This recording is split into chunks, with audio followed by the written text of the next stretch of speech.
Faded glory. The architect's plan. The architect, the enigmatic leader known as the Man of Sin and the Lawless One, had unveiled his latest scheme, a plan so seductive and seemingly benevolent that it gripped the hearts and minds of millions. Under the guise of compassion and equality, he proposed a global initiative to compensate women and other caregivers for unpaid childcare. What seemed like a noble effort to uplift the undervalued labor of millions of women worldwide was, in truth, a calculated move to deepen his control and spread his vision of globalism and socialism. The plan unveiled. In a speech broadcast to billions, the architect declared, "For too long, the world has turned a blind eye to the silent labor of mothers, grandmothers, sisters, and caregivers.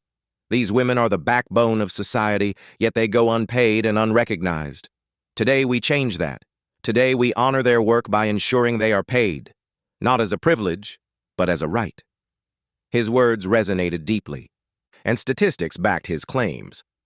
According to a United Nations report, women perform 76.2% of all unpaid care work globally.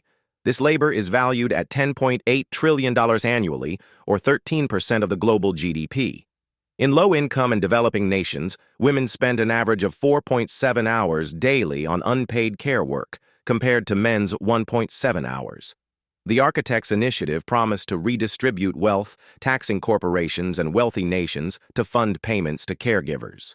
It started with mothers and expanded to include grandmothers, aunts, and even older siblings who often cared for younger children. His program gained immediate support from world leaders, NGOs, and the United Nations. The globalist web. At first glance, the plan seemed harmless, even noble.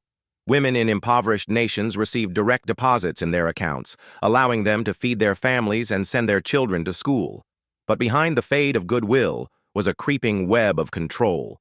By accepting the payments, families were required to comply with the architect's growing list of social regulations. Carlos, an aging but resolute leader, saw through the architect's plan.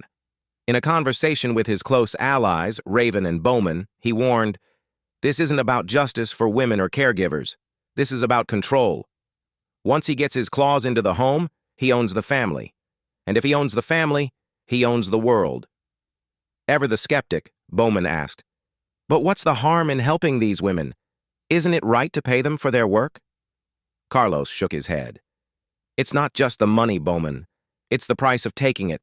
They'll regulate how we raise our children, what values we teach, and even our food. This isn't about justice. It's about submission." Socialism in every home. The architect's program rapidly expanded. Families receiving the payments were required to enroll in government-sponsored education programs for their children, indoctrinating them into the ideology of global unity and socialism.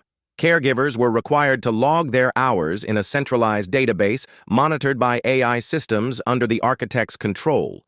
Those who refused to comply were labeled as unregistered caregivers and denied benefits. Quoting his own manifesto, the architect proclaimed, "By ensuring equal pay for equal work, we eliminate the barriers of nationalism, religion, and outdated social structures. We can only achieve true peace and prosperity by uniting as one global family." The redistribution of wealth was evident. Wealthy nations bore the burden of funding the initiative, with taxes reaching record highs. The middle class in these countries began to collapse, fueling resentment and division. Meanwhile, developing nations became entirely dependent on the architect's payments, surrendering their sovereignty in exchange for stability. Resistance grows. Carlos and his team worked tirelessly to expose the truth as the program expanded. They infiltrated government databases and uncovered shocking revelations. The payments were not just about redistribution. They were tied to biometric data, requiring recipients to take the architect's mark, a symbol of allegiance to the global union. Without it, they could neither receive payments nor participate in the global economy. In a secret broadcast to the underground resistance, Carlos shared his findings. "This is not socialism. It's enslavement. The architect doesn't care about people experiencing poverty. He cares about power. Every payment is a chain. Every regulation is a cage. We must resist, not just for our freedom, but for our children, and their future. Raven added, he's not just buying their loyalty, he's buying their souls. The redistribution trap. The United Nations and global NGOs praise the architect's plan, with one UN official stating, "This initiative represents the pinnacle of human progress. By recognizing and compensating unpaid care work, we are dismantling systems of inequality and building a more just world." But the reality was far darker. Wealthy nations faced economic collapse under the weight of rising taxes. Families in developing countries found themselves entirely dependent on the architect's payments, unable to escape the cycle of control. In the name of equality, the architect had created a system of global slavery. Conclusion: the cost of control. The architect's plan to pay women and caregivers for their unpaid labor seemed like a step toward justice, but it was a Trojan horse for globalism and socialism.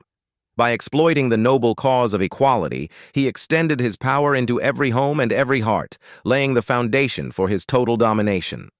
As Carlos and his resistance fought back, they reminded the world of an ancient truth. For what shall it profit a man, if he shall gain the whole world and lose his soul? Mark 8:36.